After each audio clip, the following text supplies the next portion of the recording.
You could not live with your own failure. Where did that bring you? Back to me.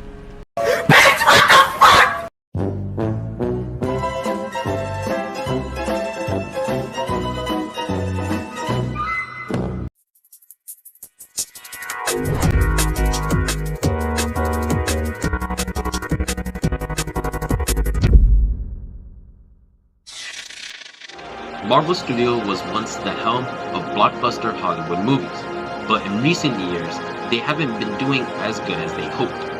Yet, there may be hope for Marvel fans with Marvel's recent appearance at San Diego Comic-Con Hall Beach. Hey, ¿qué pasa, majas? It's your boy Dayron, and welcome back to another video. I'm sure y'all have seen the news of Doctor Doom becoming the new big villain for the MCU's Phase 6, the Multiverse Saga, instead of Kang the Conqueror. So today, I wanted to talk about who would be a better villain for the Multiverse Saga, Kang the Conqueror or Doctor Doom.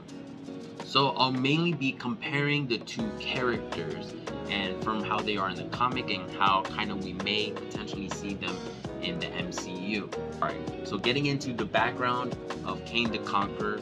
Kang the Conqueror's first appearance was in Fantastic Four issue 19 of October 1963. His first appearance wasn't as Kang the Conqueror, but instead as Rama-Tut from Egypt.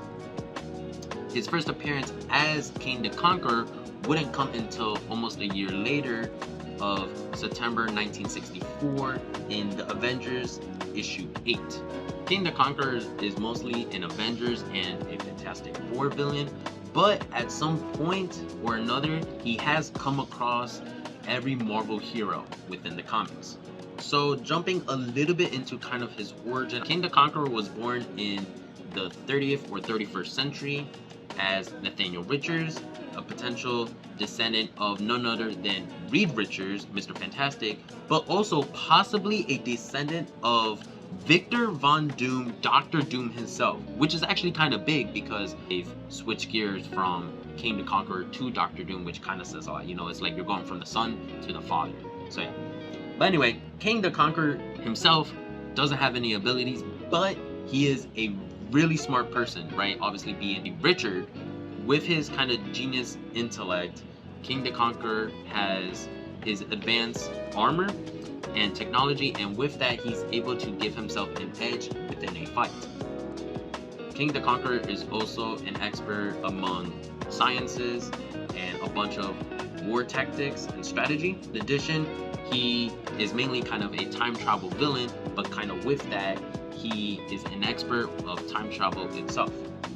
Kind of think of him as basically the future version of Iron Man, pretty much. That's what Kang the Conqueror is. Avengers 5 was initially titled Avengers Kang Dynasty. Now they've switched gears and titled it Avengers Doomsday. Avengers the Kang Dynasty is mainly a story arc within the comics, also known as Kang War.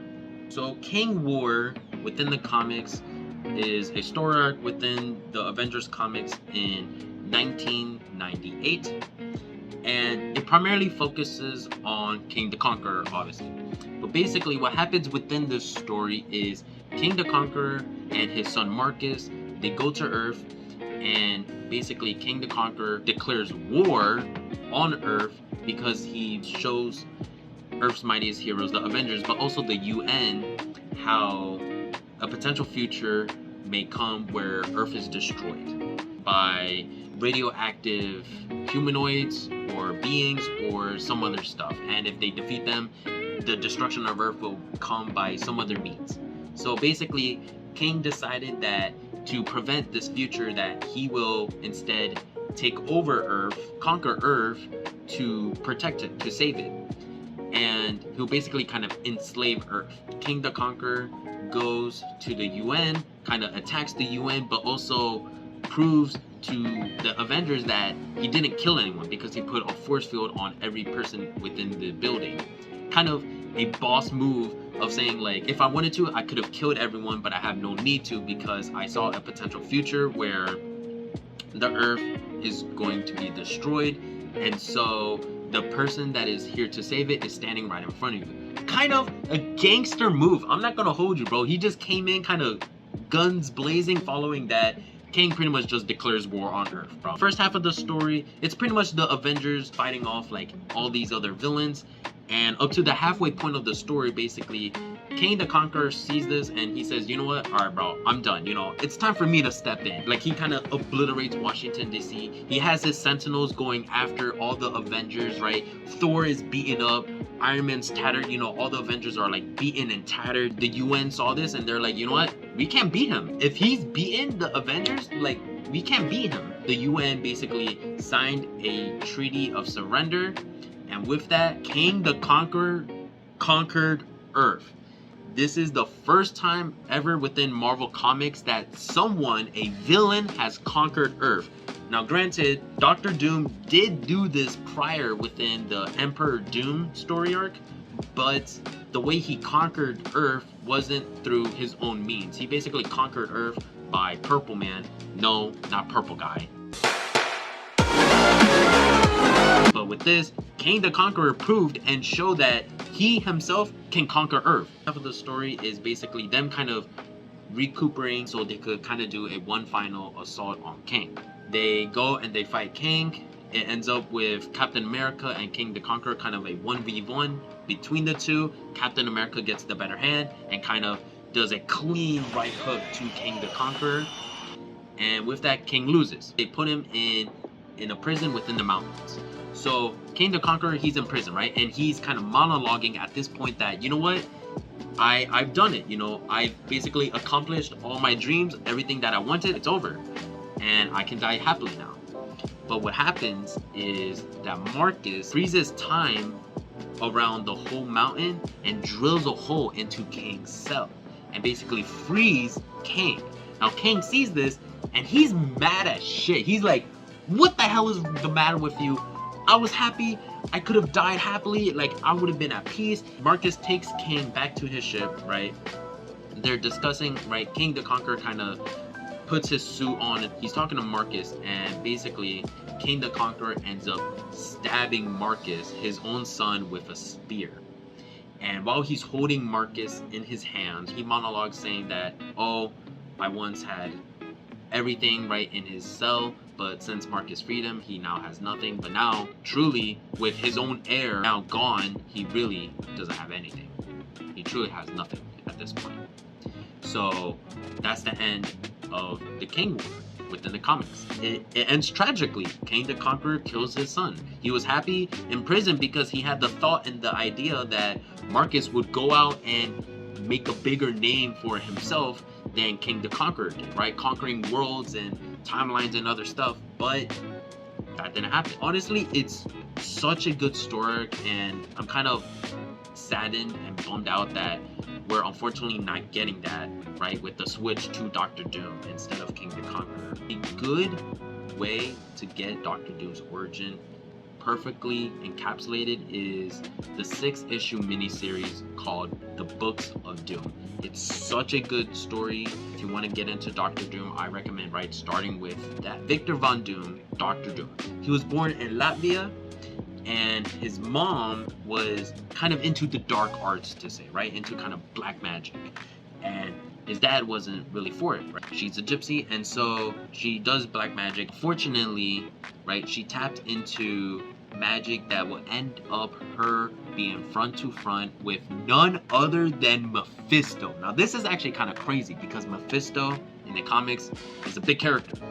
She's being hunted by these barbarians and stuff, and basically what ends up happening is that she dies, right? She dies in Victor's dad's arms, right? And so she tells Victor's dad that do everything you can to protect Victor. Victor and his dad, they go on the run, and unfortunately Victor's dad dies from the cold. Victor sees this and homeboy's fed up. Basically goes back to his mom's writings, right, her journals and stuff, and finds the black magic that his mom was looking into, and he studies it. He basically studies upon black magic. He makes a name for himself to the point where someone from the US government goes and tries to recruit Victor from Latvia. Victor accepts the offer and goes to the US.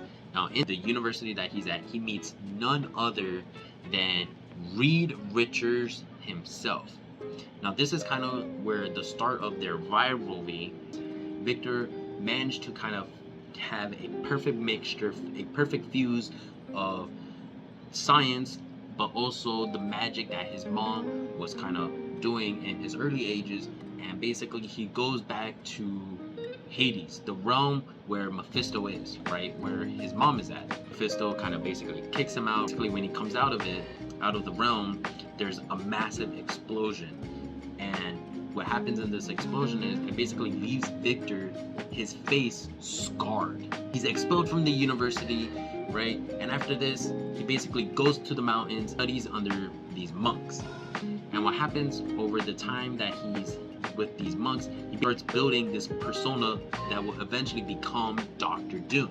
He starts, right, shaping and building his armor and stuff, and his mask, his suit, right? It's kind of a perfect fusion of magic, but then also science. Towards the end of the story, he takes the helmet and he says, okay, with this, no one will see the face of Victor Von Doom, but they'll forever see the face of Dr. Doom. It's actually so gut-wrenching. It's such a good origin story. Victor Von Doom, I won't lie, Dr. Doom is an insane character. He's a powerful dude, you know? He has a genius level intellect, right? He's easily top 3 most smartest people within the comics. In addition to Victor being, right, the top 3 smartest people within Marvel Comics, he's also top 3 most powerful sorcerers. This dude is a powerful sorcerer. Doctor Strange himself said that if he didn't become Sorcerer Supreme, he'd likely have gone to Victor, to Dr. Doom.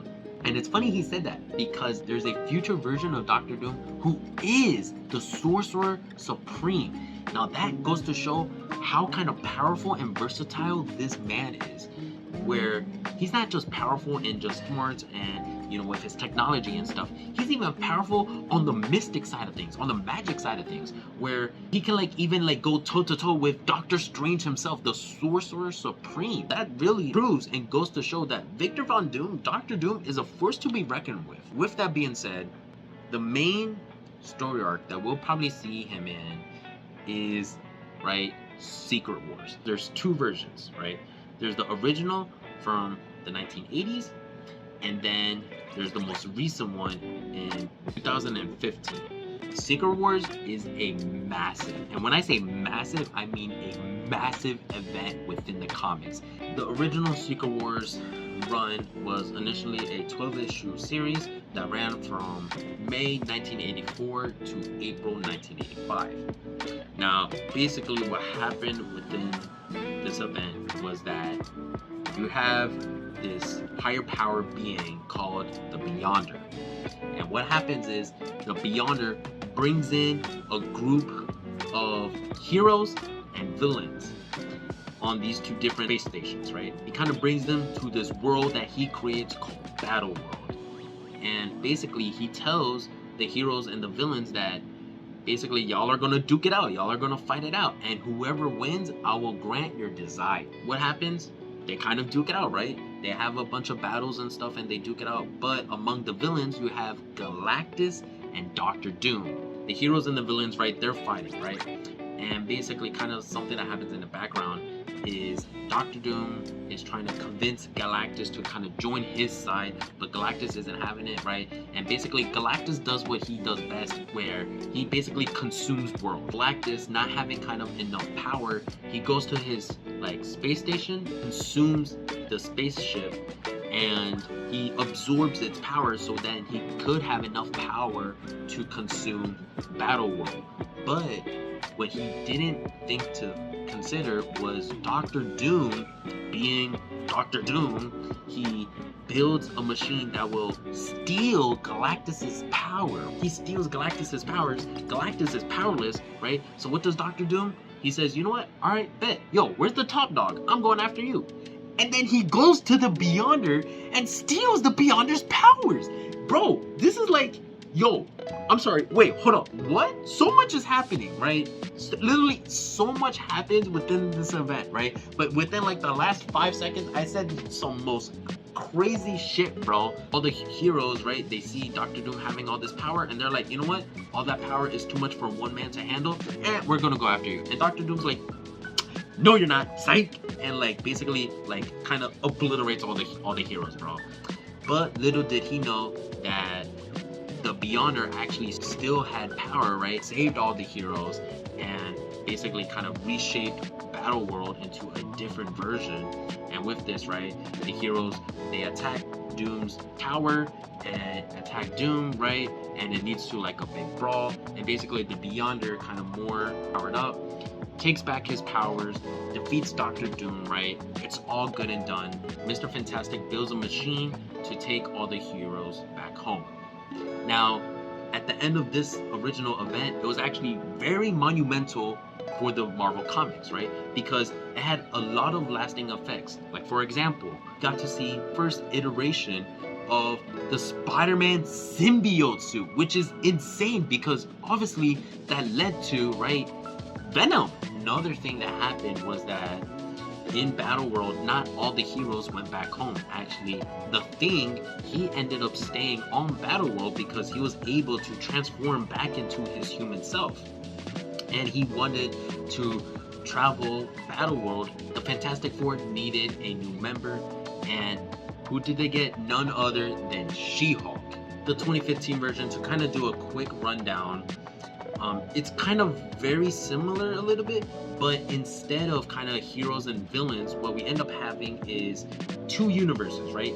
The main Marvel 616 universe, but then also the Ultimates universe, right? The universe that Miles Morales, Spider-Man, is from. They kind of have an incursion, and basically what ends up happening is the two worlds, they collide, right? But when they collide, it ends up making a third universe, right? Which are parts of kind of different universes as well. And this third universe ends up being Battle World. Battle World is full of different territories that are all kind of self-contained. But overall, Battle World is actually controlled by God Emperor Doctor Doom, arguably one of the most powerful versions of Doctor Doom in the comics. The Beyonders were in charge of the incursions that basically led the 616 universe and the Ultimates universe going to collide. Doctor Doom and Molecule Man were basically, they saw this, they do fight the Beyonders.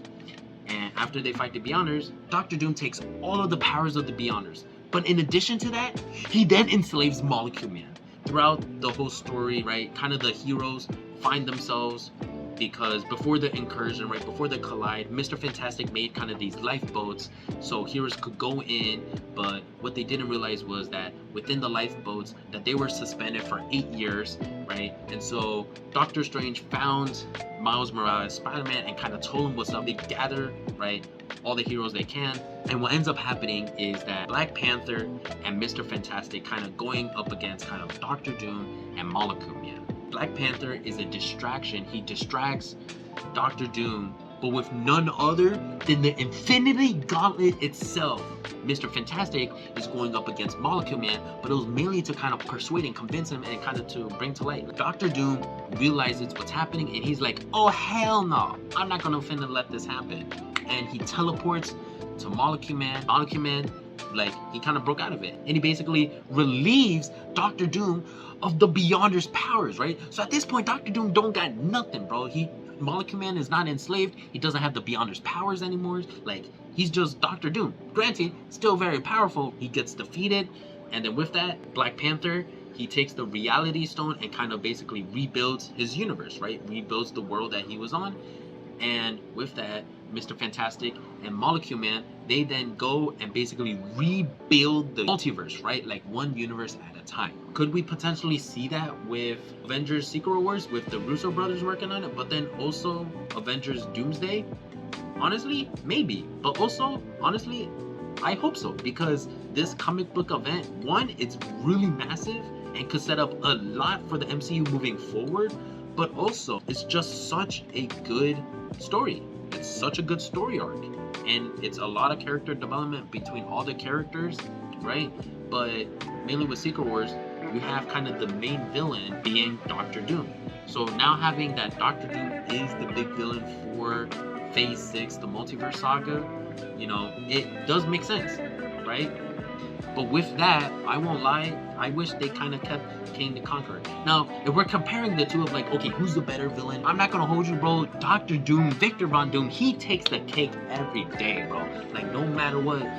Kang the Conqueror got nothing on Dr. Doom. And don't get me wrong, I am very happy, I really am very happy to see Dr. Doom now finally coming into the MCU. But I really wanted to kind of see how the Kang Dynasty would have turned out. I wanted to kind of see how Kang's story would have finished off within the MCU. From what they already have set up with mainly Loki, Ant-Man and the Wasp, Quantumania, and bringing Kang the Conqueror in the MCU and all of that, I feel like they should have stayed with Kang the Conqueror. I feel like they could have just recasted someone else to take up that mantle of Kang the Conqueror and have it and write it within the story that, oh, he had to change the way he looks or something like that, right? Or just do what they did with Iron Man 1 and Iron Man 2 where they recasted Rhodey and literally said nothing, bro. They literally said absolutely nothing, right? And we were all cool with it. The Kang Dynasty was only going to be one movie, but I feel like Kang War, it itself is big enough to even be 2 movies. I'm not gonna lie. But then on top of that, Secret Wars could literally be a whole trilogy. Like, that's how big Secret Wars is. It's the equivalent of Crisis on Infinite Earths for my DC fans. Marvel, they haven't been doing so well. You know, their projects haven't been performing as well. Quantumania, in my opinion, was dog shit. The only good part about it was Kang the Conqueror, but that's kind of to say, if we just get more Kang the Conqueror, but him in his full glory, would have been amazing. But I'm not upset that they moved on to Doctor Doom though. But here's my thing, I wish they should have brought in a new actor instead of bringing back RDJ. Mario, oh, they're bringing back Iron Man because it's fan service. Marvel, Disney, I see what you're doing, you know? Like, you can't fool me, bro. Is it working? Yes, it is. But regardless, there's so many other talented people that could play the role of Doctor Doom.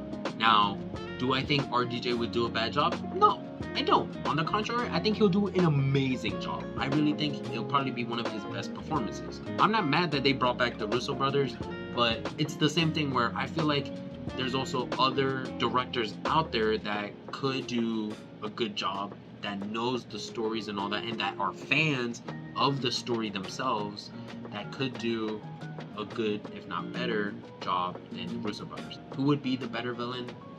Honestly, I'm not gonna lie, Victor Von Doom, Dr. Doom takes it, bro. He really does. But I feel like if that was their plan to begin with, I feel that they should have done it from the beginning instead of switching gears and having it that he's coming kind of halfway through.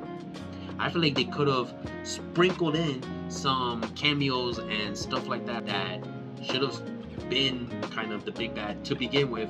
So with that, I'm gonna end the video. I hope y'all enjoyed. Don't forget to like, subscribe, comment, share, all that jazz. This has been your boy Dayron. I love y'all and peace out.